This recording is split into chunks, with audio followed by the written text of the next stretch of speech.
And to bring you this story, we interrupt our program. An American airplane dropped one bomb on Hiroshima. The White House has just made an important announcement on the war. Buzzing with the news of the atomic bomb. We knew the world would not be the same. We have now added a new and revolutionary increase in destruction. Aren't sure yet what hit the place. On August 6, 1945, at 8:15 in the morning, the United States dropped an atomic bomb on the Japanese city of Hiroshima. As modeled here, the atomic bomb, codenamed Little Boy, was the first nuclear weapon dropped on humans. It was an attack during World War II, and there was no warning given. Carried by a B-29 warplane, the bomb was dropped from about 31,000 feet and fell for 43 seconds. It exploded about 1,900 feet off the ground. Inside the bomb, a controlled explosion created with high explosives propelled a subcritical mass of uranium-235 down a long tube, similar to the barrel of a gun, where it collided with a second subcritical mass of uranium-235. The collision triggered a nuclear fission chain reaction, which detonated the bomb. It detonated with the same force as 15,000 tons of TNT, forming a mushroom cloud about 60,000 feet tall and releasing radiation into the air. The explosion resulted in a flash of blinding light, followed by intense heat, killing an estimated 80,000 people instantly and destroying nearly every building within 1 mile of the epicenter. Fires caused by the explosion's intense heat lasted for days, destroying more than a 4 square mile area from the epicenter. Over 50% of the people that were killed died of burns. Many of those that weren't killed by the flash burn, blast, or fire died of radiation poisoning. Others were trapped in rubble, and thousands were injured. The health effects, including cancer and birth defects, have been felt for generations.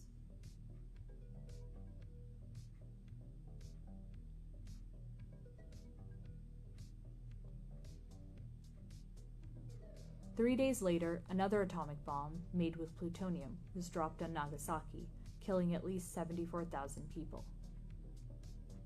A nuclear weapon has not been used on a civilian target since. The Japanese have seen what our atomic bomb can do. It's almost beyond the comprehension of mere humans. I realize the tragic significance of the atomic bomb. And even now, after hearing many times the description of this new weapon, its capabilities continue to tempt human imagination.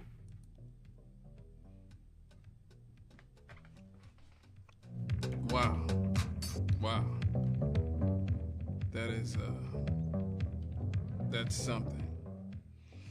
All right, folks, we're back here on WLTH 1370 AM. That's 92.7 in the FM dial.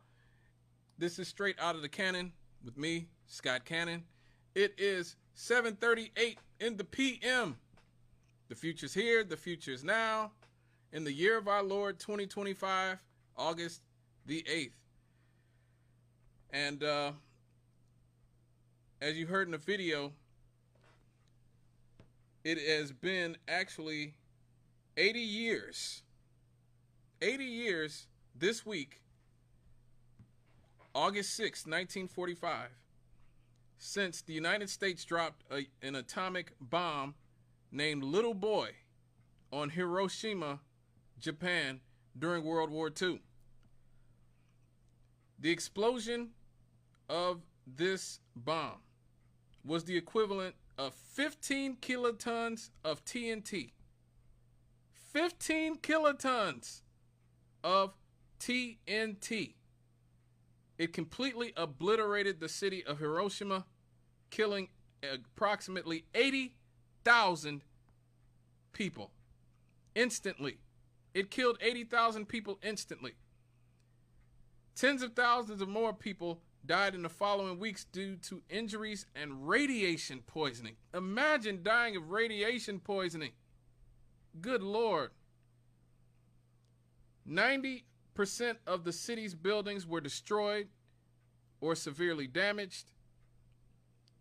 3 days later, on August 9th, 1945, a second bomb called Fat Man was dropped on Nagasaki, which was even bigger and had a yield of 21 kilotons of TNT. Wow, it wiped out an area that covered 3 square miles and shattered windows 11 miles away. That's how big the bomb was. That killed 40,000 people instantly.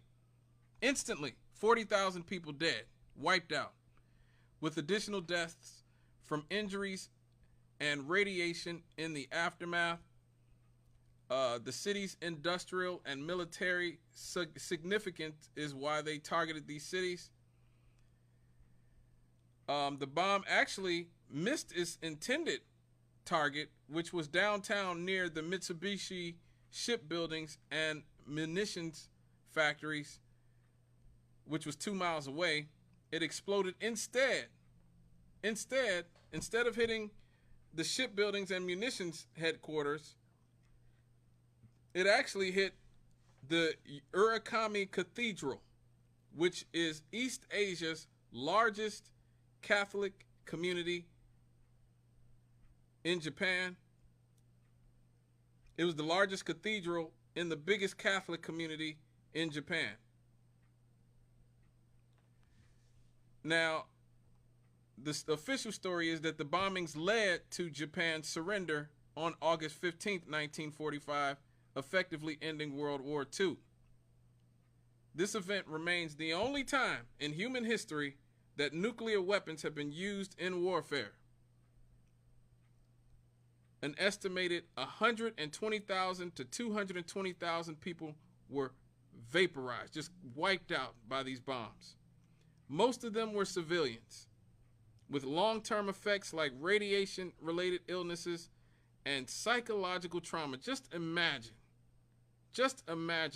the hell of seeing what went on in Hiroshima and Nagasaki. A lot of the victims included thousands of Korean slave laborers who actually toiled in Japanese mines, fields, and factories. The scene of death and destruction was so bad that American troops who came back afterwards described corpses, many of which had been charred by the blast, laying everywhere in the streets of Hiroshima and Nagasaki. Author Susan Southward, in her groundbreaking book Nagasaki: Life After Nuclear War, describes the scene when troops landed on September 23rd, 1945. The Urakami Valley had vanished from existence. Corpses were burning. They were still burning. This was over a month later. Skulls and bones were piled on the ground, and people were walking through the ruins with beleaguered and empty expressions. I bet they were. I bet they were.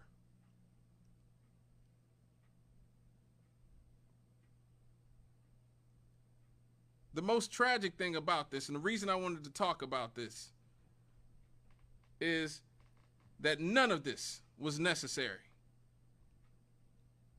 A lot of people think about 500,000 people died total from these bombs when all was said and done, and none of them had to die.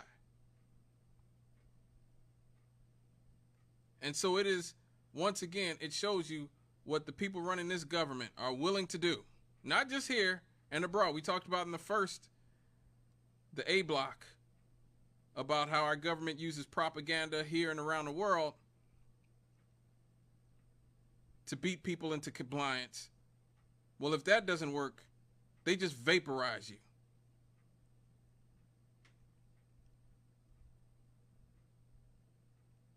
And so the fact remains that none of this was necessary. Matter of fact, for months, in fact, Allied intelligence had reported accurately that Japan was really headed towards quitting.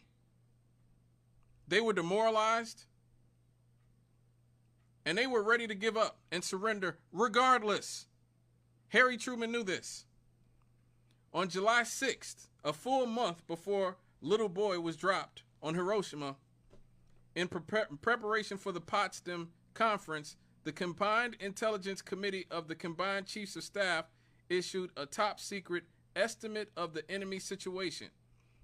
The section on the possibility of surrender clearly stated, the Japanese ruling groups are aware of the desperate military situation and are increasingly desirous of a compromised peace, but still find unconditional surrender unacceptable. A considerable portion of the Japanese population now consider absolute military defeat to be probable. An entry of the Soviet Union in the war would finally convince the Japanese of the inevitable of complete defeat. Now let me read that last sentence again. An entry of the Soviet Union into the war would finally convince the Japanese of the inevitability of complete defeat. Now, do you see why we dropped those bombs? Do you see why we dropped those bombs now? Even Harry Truman recognized the growing desperation of Japan's leaders because their citizens were becoming increasingly demoralized. The U.S. had firebombed and largely destroyed more than 100 Japanese cities, leaving millions of people homeless. The food supply was shrinking. The transportation system was in tatters. People were dying of starvation already. This is before Fat Man and Little Boy.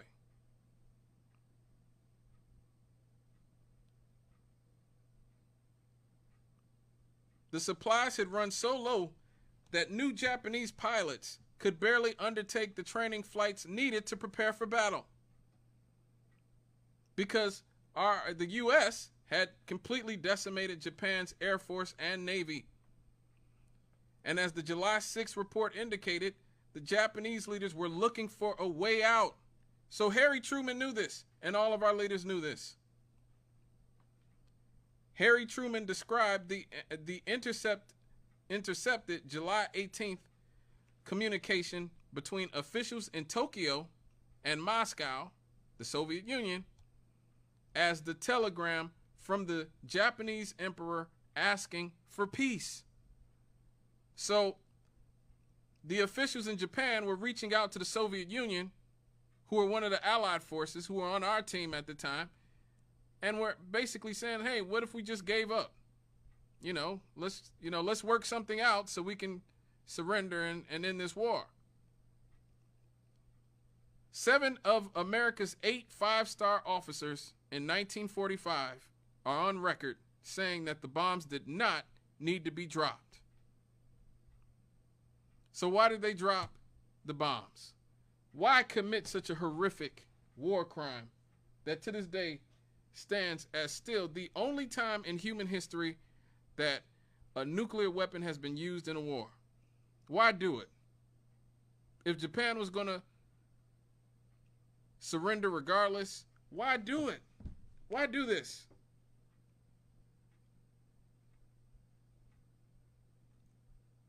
The answer is they could not let the Soviet Union get the credit for winning World War II. It is that simple. Remember in the first segment of the show, we talked about how anti-communism basically led our government to spying on all of us and using media to propagandize all of us in Operation Mockingbird. Well, again, anti-communism strikes again. Their paranoia about East Asia becoming communist, if the Soviet Union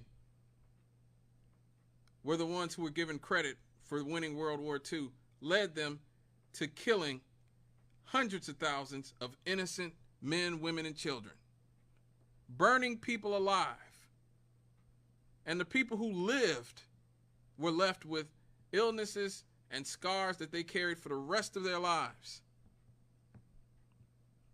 And all of that was so that they couldn't, because they could not let the Soviet Union get all of the credit for winning World War II. A lot of people don't know this, but 85% of the Nazis who were killed in World War II were killed by the Soviet Union.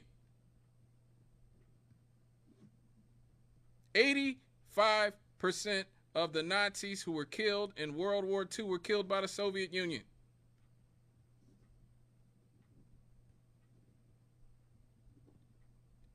The Soviet Union lost 30 million people fighting Hitler.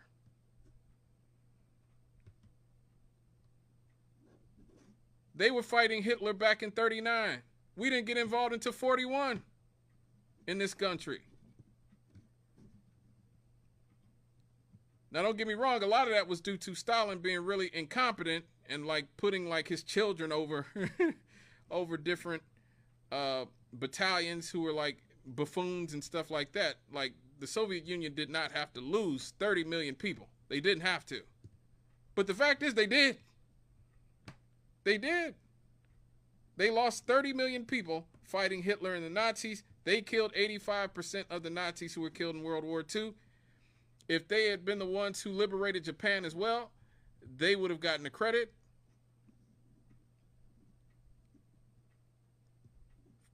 For not only killing the majority of Nazis, but also liberating Japan. And Harry S. Truman could not allow that to happen. He could not allow that to happen.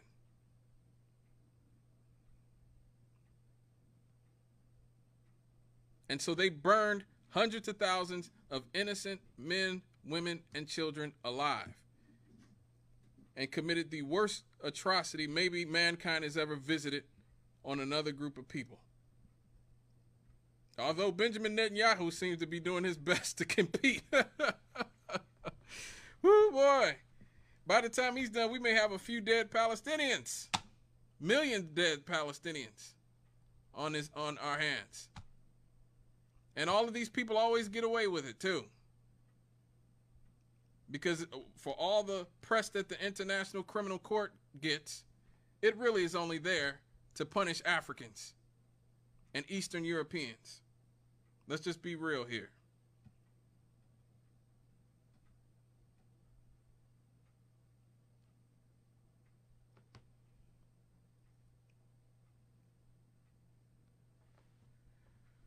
Most of Harry Truman's top military and civilian advisors joined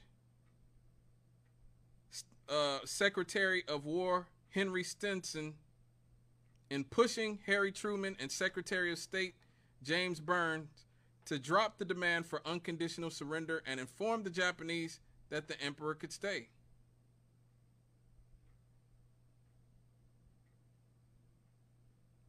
The Japanese would have happily surrendered in May if the U.S. leaders had changed the surrender terms. But instead of letting the Japanese surrender, they absolutely decided that they were going to begin a process that could possibly lead to the end of all mankind, hell, all life here on planet Earth. They took the other route.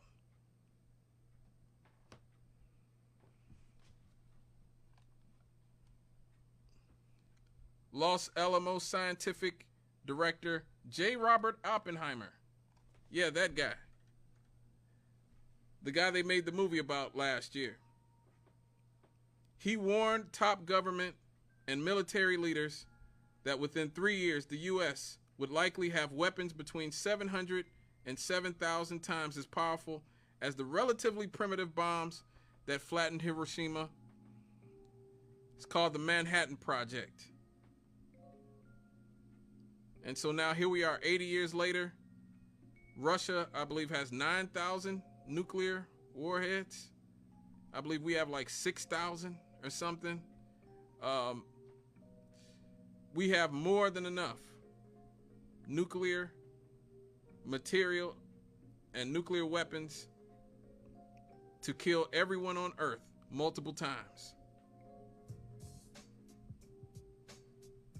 And if that's not bad enough, the Manhattan Project is responsible for the development of the toxic PFAS chemicals that are now being found in all of our bodies, that are slowly poisoning all of us.